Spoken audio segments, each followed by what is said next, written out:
Hello साथियों, एक बार आपका फिर से स्वागत है हमारे YouTube channel education study with you में। देखिए, चलते हैं आज का वीडियो देखते हैं। इससे पहले ऐसी बहुत सारी वीडियो देखने के लिए हमारे चैनल को सब्सक्राइब करें ज़रूर। देखते हैं पहला क्वेश्चन। वेद शब्द का अर्थ क्या है? वेद शब्द का अर्थ क्या है?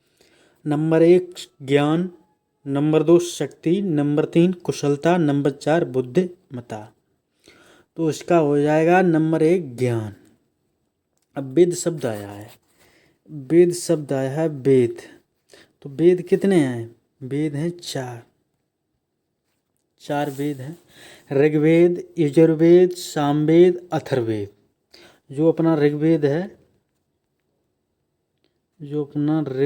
है, इसमें 10 मंडल हैं। 10 मंडल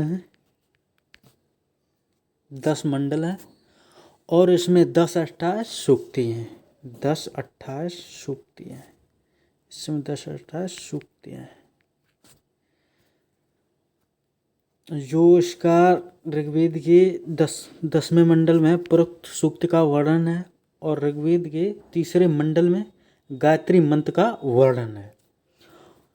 देखते हैं क्वेश्चन नंबर 2 की तरफ बढ़ते हैं।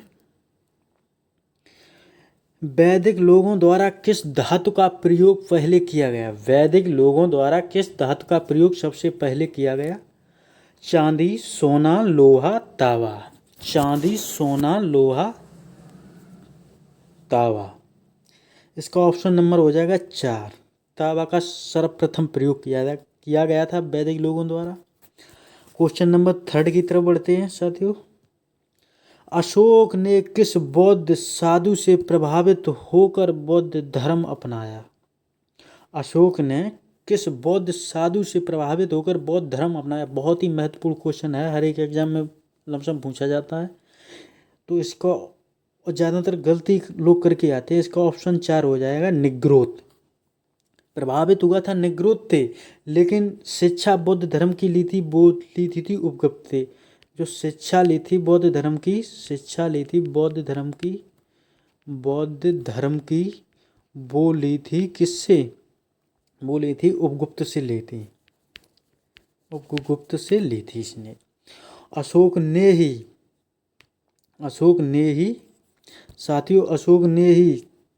थर्ड बौद्ध संगीति कराई थी।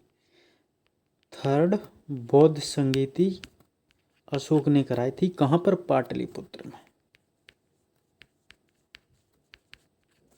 पाटलिपुत्र में कराई थी। क्वेश्चन नंबर 4 की तरफ बढ़ते हैं। कलिंग युद्ध किस वर्ष में हुआ था? कलिंग युद्ध किस वर्ष में हुआ था? कलिंग युद्ध ऑप्शन 1 है 261 BC, ऑप्शन 2 है 263 BC, ऑप्शन 3 है 232 BC, ऑप्शन 4 है 240 BC। तो ऑप्शन 1 हो जाएगा 261 BC में हुआ था कलिंग का युद्ध। कलिंग के युद्ध के बारे में जानकारी मिलती है हाथी गुम्फा अभिलेख में। जो हाथी गुम्फा अभिलेख है, इससे जानकारी मिलती। ये हाथी गुम्फा अभिलेख है किसका? ये है खारवेल का है। हाथी गुम्फा अभिलेख। क्वेश्चन नंबर 5 की तरफ बढ़ते हैं साथियों। देखते हैं 5 क्या है। चंद्रगुप्त मौर्य के दरबार में भेजा गया यूनानी राजदूत था। Number 1 Kautilya, number 2 Megasthenes, number 3 Seleucus Nicator, number 4 Justin. तो आपको पता होगा मैक्सथनीज भेजा गया था। नंबर 2 इसका ठीक हो जाएगा। चंद्रगुप्त के दरबार में मैक्सथनीज भेजा गया। चंद्रगुप्त ने मैक्सथनीज भेजा गया था चंद्रगुप्त के दरबार में। चंद्रगुप्त ने ही सुदर्शन झील का निर्माण कराया था। ये सुदर्शन झील कहाँ पर है? गुजरात में है। गुजरात में है सुदर्शन झील। और मैगस्थनीज की पुस्तक है वो है इंडिका। इंडिका पुस्तक है मैगस्थनीज की। क्वेश्चन नंबर 6 की तरफ बढ़ते हैं साथियों। चरक किसके राज्य चिकित्सक थे? चरक किसके राज्य चिकित्सक थे? क्वेश्चन नंबर 6 देखते हैं। हर्ष के, चंद्रगुप्त मौर्य के, कनिष्क के, अशोक के। तो इसका ऑप्शन नंबर हो जाएगा 3 कनिष्क। कनिष्क ने चतुर्थ बौद्ध संगीति कराई थी। चतुर्थ बौद्ध संगीति कराई थी। चतुर्थ बौद्ध संगीति कराई थी कनिष्क ने। कहाँ पर? कुंडलवन। कुंडलवन कहाँ पर है? कुंडलवन है जम्मू कश्मीर में। जम्मू कश्मीर में है कुंडलवन। और इसकी अध्यक्षता की थी किसने? वासुमित्र ने अध्यक्षता की थी। वासुमित्र ने इसकी अध्यक्षता की थी। क्वेश्चन नंबर 7 की तरफ बढ़ते हैं साथियों। आप लोगों को समझ में आया होगा।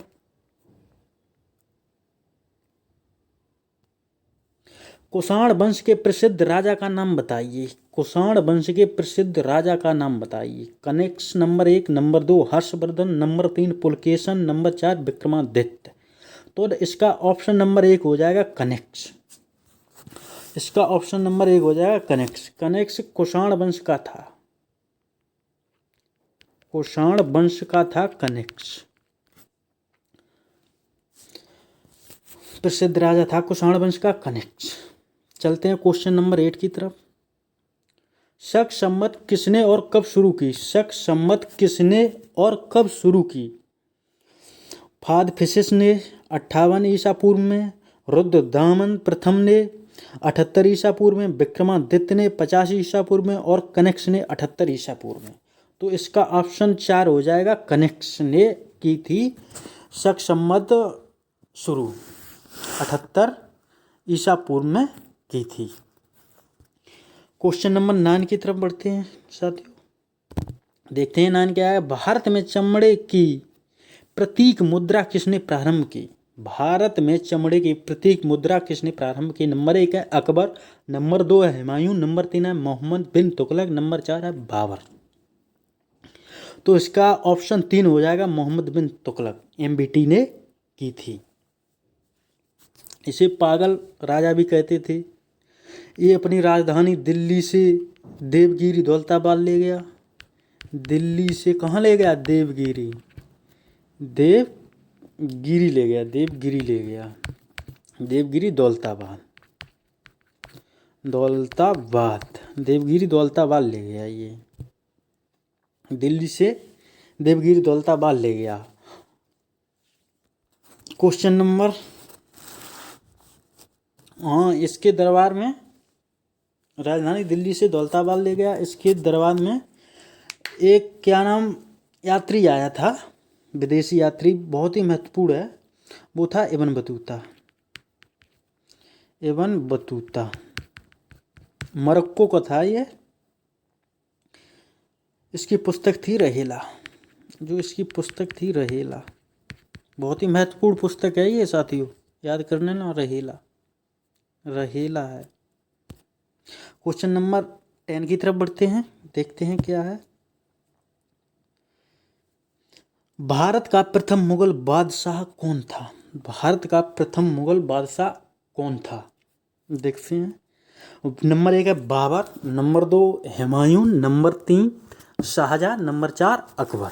तो ऑप्शन नंबर 1 हो जाएगा बाबर। भारत का प्रथम मुगल बादशाह था। पानीपत की बाबर। बाबर ने पानीपत की प्रथम लड़ाई, पानीपत की प्रथम लड़ाई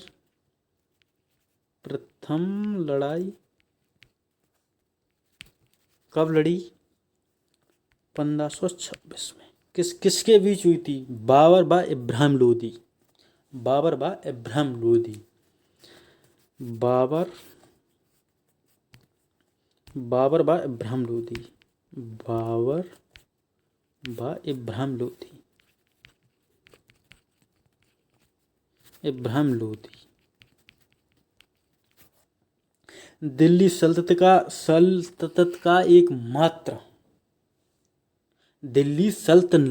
का एकमात्र शासक जो लड़ाई में मारा गया वो था इब्राहिम लोदी।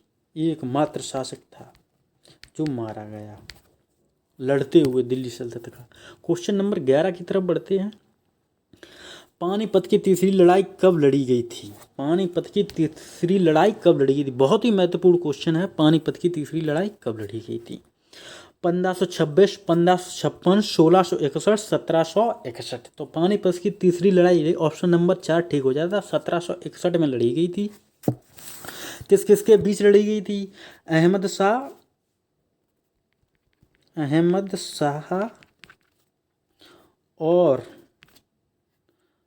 किसके बीच लड़ी गई थी? मराठा। अहमद शाह अब्दाली और मराठा। इसमें जीते कौन थे? अहमद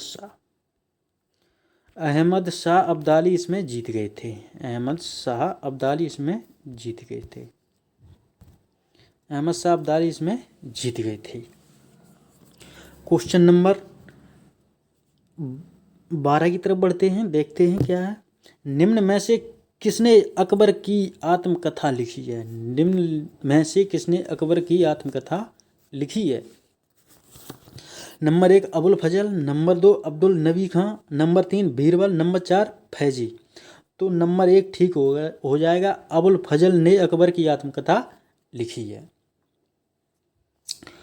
अकबर ने ही जजिया कर समाप्त किया था।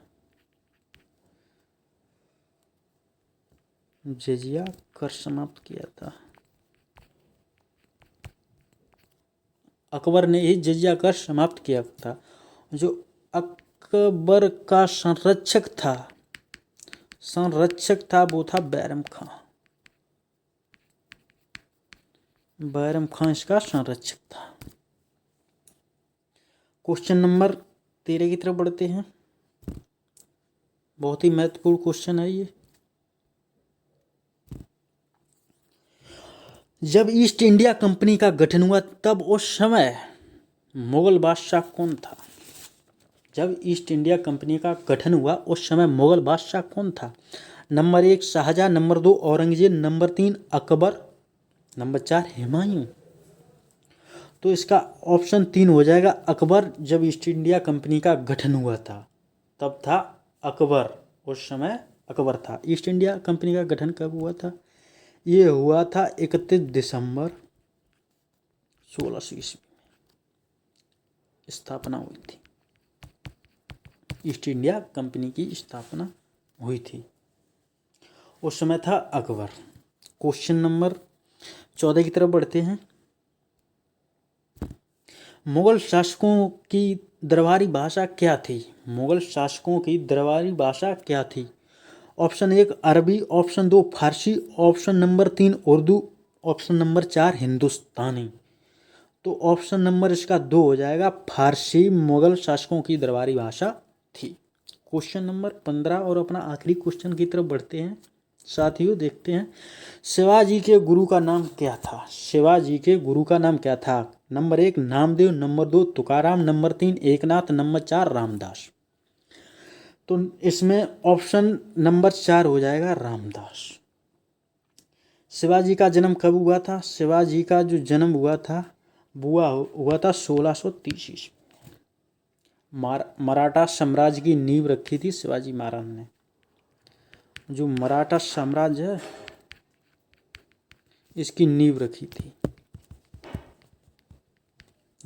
थी शिवाजी महाराज ने। इनका जन्म कहाँ पर हुआ था? शिवनेर किला में जन्म हुआ था। शिवनेर किला में इनका जन्म हुआ था। तो साथियों आपको वीडियो कैसा लगा कमेंट करें और चैनल को सब्सक्राइब करें। ऐसी और वीडियो आती रहेंगी। आप लोग कमेंट करिए किस पे वीडियो बनाएं, उसी पे अगली वीडियो आएगी। धन्यवाद।